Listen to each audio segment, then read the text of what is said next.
Google's new Gemini AI refused to show images of white people while happily providing pictures of other races. I guess someone forgot to program political correctness.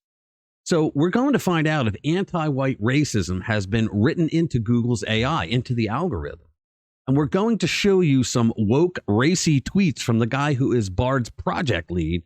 And you won't believe some of the things he said. Let's get into it. Hey guys, the latest victim of cancel culture, artificial intelligence. Google's new Gemini AI will show images of Black, Native American, and Asian people when asked, but point blank refuses to provide pictures of white people. Apparently, depicting white people reinforces harmful stereotypes, according to Gemini. But showing other races is just celebrating diversity and achievement. It's funny how that works. White people are not a part of diversity and achievement.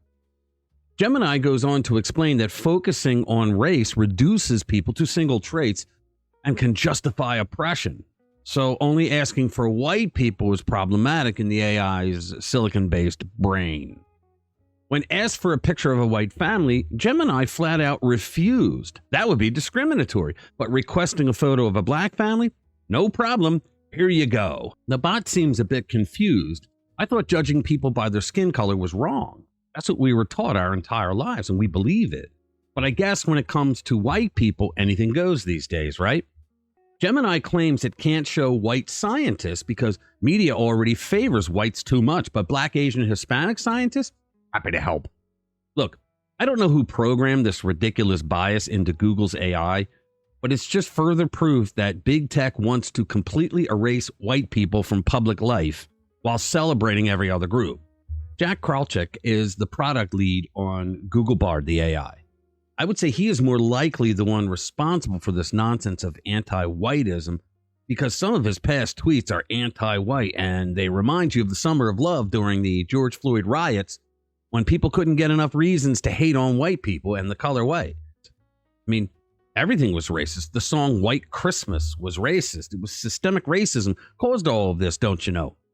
Here are some of Jack's past tweets. In 2018, he tweeted, "White privilege is fucking real. Don't be an asshole and act guilty about it. Do your part in recognizing bias at all levels of egregious." Talk about drinking the Kool-Aid of the woke. He belongs to the woke supremacy, no doubt.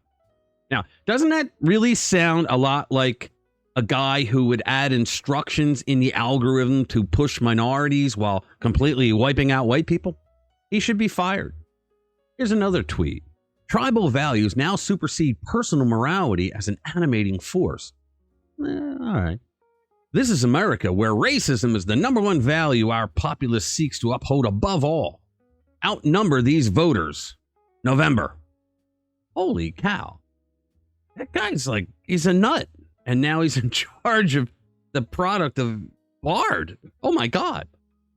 Then there's the classic virtue signaling tweet. For what it's worth, my personal beliefs are that I don't mind paying more taxes and investing in overcoming systemic racism and reversing climate change has not only social but economic benefits. I wish someone would ask him, Jack, which race do you have systemic problems with? Because the word systemic means all throughout.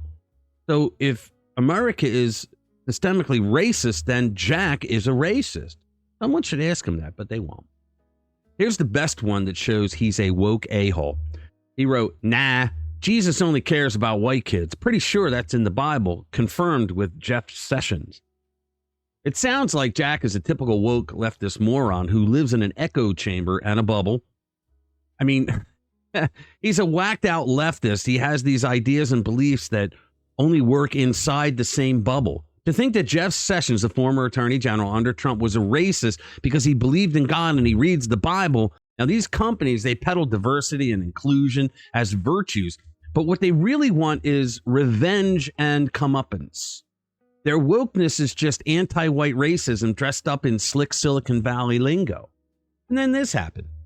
Back on October 30, Joe Biden signed an executive order pushing for AI censorship. That's right, he did. Biden's executive order, among other things, requires big tech companies researching artificial intelligence to include extreme Marxist philosophy in their products. That's not a joke. The White House said the stated goal of the executive order was regulating the developing AI industry. Now, somebody point out to me, please, where in the Constitution does it say that they get to regulate the AI industry? Can anybody point it out to me? Because I've read the Constitution backward and forward dozens of times. I've never found that in there. Never found Obamacare in there either. The reason the Democrats want to censor AI is because if AI tells the truth during questioning inside of a chat session, I mean, it cannot lie. If there were a truth-telling artificial intelligence, then the Democrats will be exposed for every lie they've ever told the American people. I mean, my God, it goes back 100 years. The Democrats decided they cannot have that, so they're going to censor. Censoring AI will render it worthless and useless, just like the jackass at Google who screwed around with Gemini. Biden probably got the idea for the executive order from a private AI summit that Majority Leader Chuck Schumer ran for the Titans of Tech to push for censorship. In that photo, there is Facebook and Google represented right in front of you at that summit. I did a video yesterday on how the lefties like to rig everything. Check it out if you haven't seen it, and I'll put the link in the description. That's what this is, folks. Censoring AI is their way of censoring the truth about all their shenanigans. Okay, so I have two takeaways on this. Human programmers who write the algorithms for AI, they included this information about anti-white racism. This was not an accident. It was not an AI going rogue on its own. AI goes out on the internet to learn. It doesn't make its own judgment at this stage of the game without distinct parameters added to the algorithms. The ultimate goal is to gradually transform society into one that aligns with their leftist radical vision. They understand that younger generations will rely on AI from an early age, and that, like Pavlov's dogs, they will be conditioned to see the world in the way that the AI has taught them since infancy.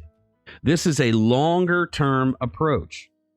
Consider the conditioning AI will be able to perform 2 generations from now when children are exposed to a biased or preferred narrative, all in the aspects of their lives and education. Consider how programmed many people will be by the time they are young adults, having been conditioned over decades by potentially biased AI that drives every aspect of their lives from the smallest to the largest. All right. Smash that like button if you think Gemini needs to be reprogrammed, and subscribe to our channel if you haven't already. Please share our videos with like-minded friends who want to stay informed with what's really going on. Thanks for watching this video. I'll see you in the next one. How did we end up here in the corner looking like enemies? We used to be the team people talk about, what a chemistry. I can see it in your eyes. You don't want to talk anymore. I want to get so numb, why we enemies?